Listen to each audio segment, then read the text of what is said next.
Welcome to the Prime Minister Reports, brought to you by the Belize Tourism Board and Belize Natural Energy. This evening, the Prime Minister will be giving a full report on the BEL situation and nationalization. Stay tuned.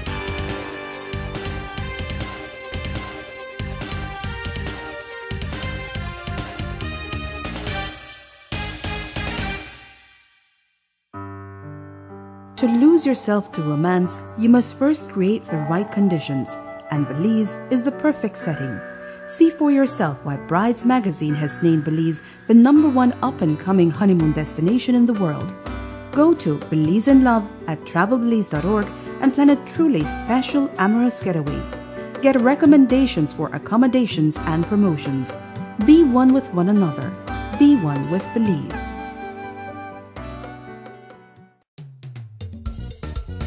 Be one with adventure.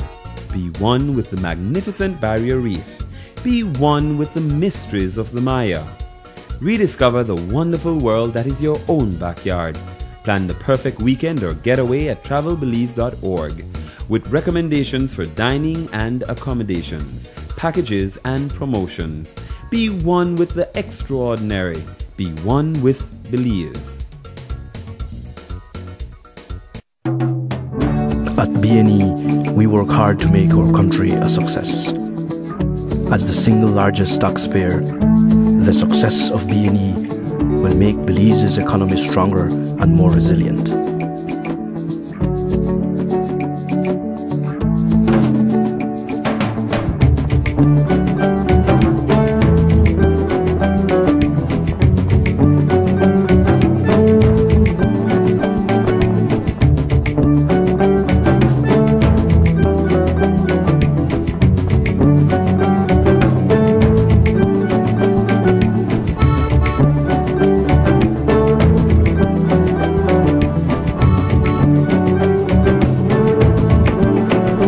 Our hard work directly contributes to our country's development.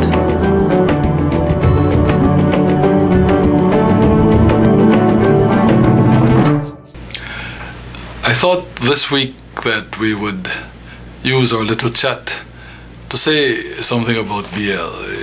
It's of course very much in the news, and when government passed the law on Monday, the 20th of June, I believe it was, I attempted to lay out in full detail the case for the nationalization of BL.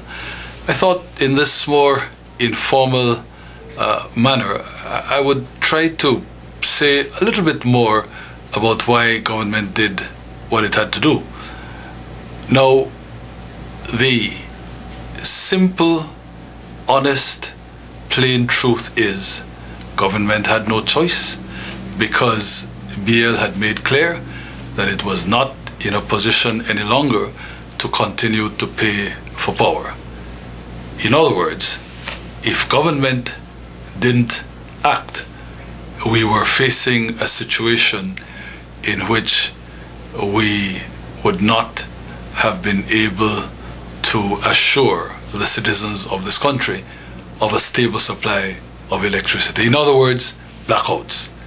That's the one-word description of the emergency of the crisis that confronted us and obliged us to act. The thing is that BL made clear it didn't have the money to pay for the power that it transmits to the country. Remember that BL doesn't generate its own electricity. It buys the electricity from three sources, from Mexico, from the hydro sources in country, and from Belcogen, the facility at Tower Hill that turns bagasse into electricity. BL, and nobody yet understands how it is that BL reached that position, but BL made clear, and had been making clear for some time, that it was in effect insolvent. It had no money to pay for power. Government had to keep finding the money to give to BL to pay for the power, because government wanted to avert and avoid the blackout situation. But it had reached a point when we acted where government simply was not going to be able any longer to find money to give to BL when we had no control over BL's affairs, and when it would mean that we would not be in a position to ensure that the company would come out of the crisis, even in the intermediate term, even in the medium term.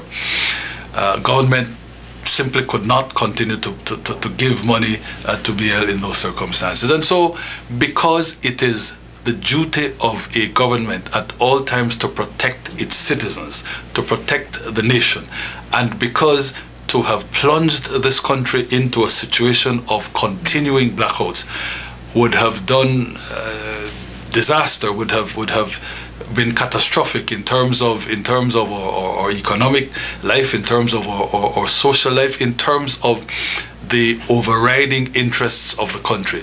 Government had to do what it did.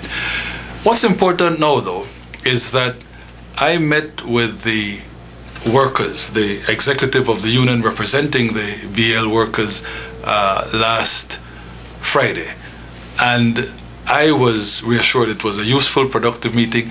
These are Belizeans that are absolutely confident that they can run the company successfully, and I want to say to the rest of the citizens of this country, because we've got now a BL workforce that is confident, that is newly empowered, that is happy with the takeover, because we've got a board of directors, again, that is completely Belizean, because we've got a new CEO who has a splendid managerial track record. I am asking everybody to get on board, to recognize that all of us will need to support this new BL or this new incarnation of BL as a nationally owned company that must be run now in the interests of all Belizeans. The confidence that I have is a confidence that I know you will share, and it is a confidence that you are going to see very, very shortly that will be entirely vindicated.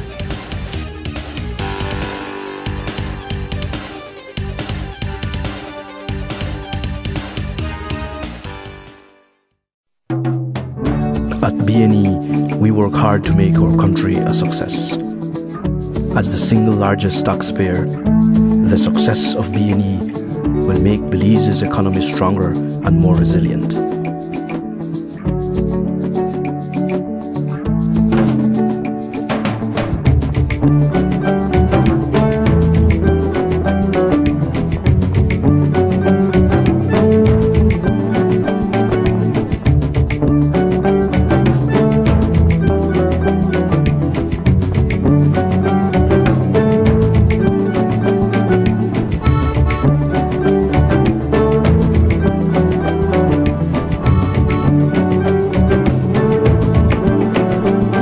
Hard work directly contributes to our country's development.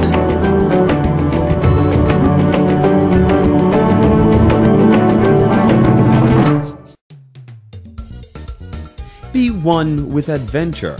Be one with the magnificent Barrier Reef. Be one with the mysteries of the Maya. Rediscover the wonderful world that is your own backyard. Plan the perfect weekend or getaway at travelbelize.org. with recommendations for dining and accommodations, packages and promotions. Be one with the extraordinary. Be one with Belize. To lose yourself to romance, you must first create the right conditions, and Belize is the perfect setting. See for yourself why Brides Magazine has named Belize the #1 up-and-coming honeymoon destination in the world. Go to Belize in Love at travelbelize.org and plan a truly special amorous getaway. Get recommendations for accommodations and promotions. Be one with one another. Be one with Belize.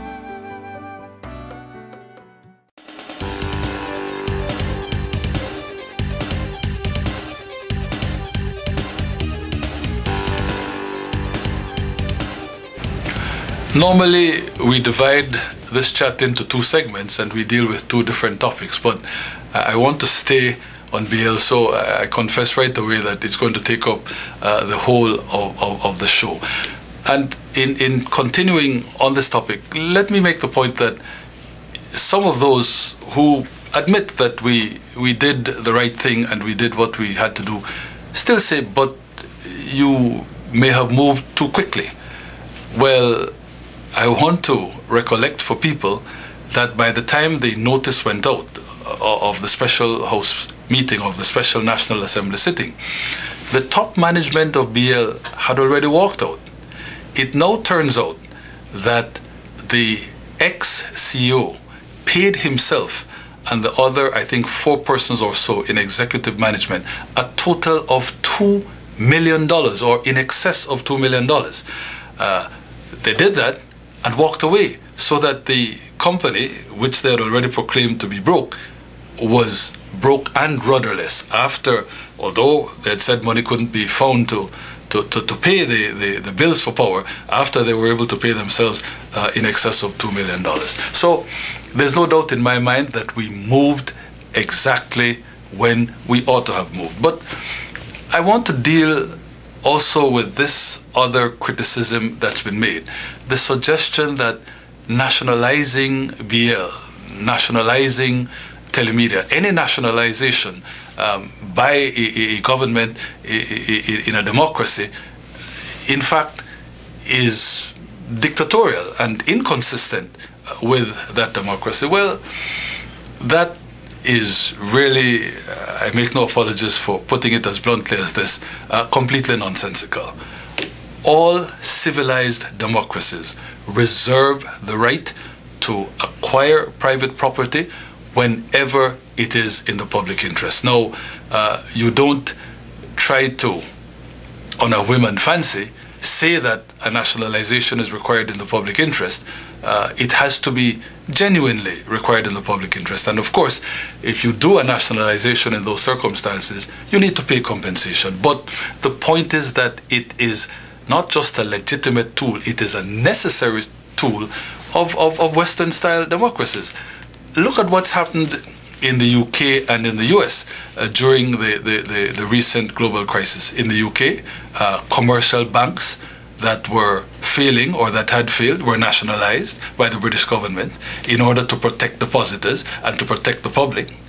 In the United States, mortgage finance companies were acquired by the government, again, to protect the public. In fact, the car makers were temporarily nationalized. That is, the government assumed majority control of those car makers until they could get back in a position of solvency and health, and then the US government began to sell off the shares or return the shares that it had taken control of. The point is, ladies and gentlemen, fellow Belizeans, that this is proof positive that any government, any democratic government, any government that is responsible to its electorate will, whenever the national interests so require, proceed with a nationalization that will allow it to do its duty to the public, to the electorate, to the citizenry. I want to end by making the point again that while there is every confidence that with Belizeans completely in control, with Belizeans at the helm, we can make this thing work, it will require widespread public support. So I am concluding with an appeal to those in the private sector that continue to burn fire on the nationalization. Please, don't be so narrow. Don't continue to do a disservice to this country and to Belizean pride and to the justice and the rightness of what has happened. Because while I repeat that I have every confidence we can make this thing work, we do want the collaboration, the cooperation of the private sector in this effort, in this necessary effort to make it work. So I know that it's been said that I was scolding of the private sector, and if I was, I'm certainly going to apologize. I was, I know, very upset at what I thought was this this blinkered view. The thing is, though, that the nationalization has happened. We've got to make it work in the interests of all Belizeans, and it will take the support and cooperation of the private sector to get it done. So I reach out, I offer the olive branch, and I invite the private sector to get on board with something that is in the interest of all Belizeans. Thank you.